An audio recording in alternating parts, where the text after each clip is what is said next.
Самое смешное, я до прихода в клинику успела забежать в цветочный магазин и отснять быстренько вайн. Страшновато. Не знаю даже, что сказать.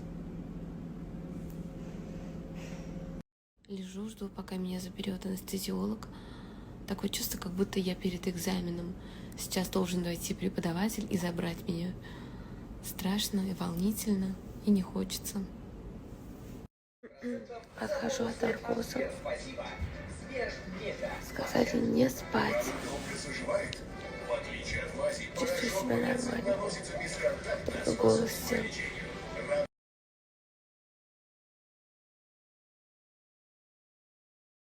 Мне принесли покушать. Мой ужин. Это рыбка.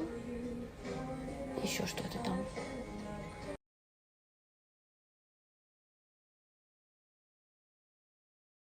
Если честно, аппетита особо нет. Вот, успела поплакать уже.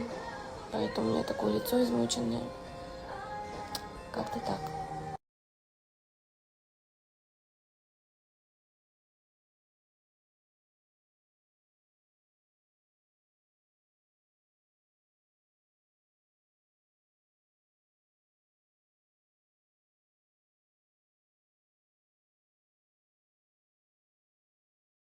Вот так началось мое утро. Принесли аппарат, который называется магнитотерапия. Нужно просидеть так 10 минут и еще приходить в течение 10 дней. Вот.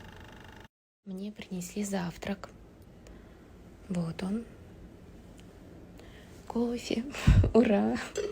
А здесь у нас каша.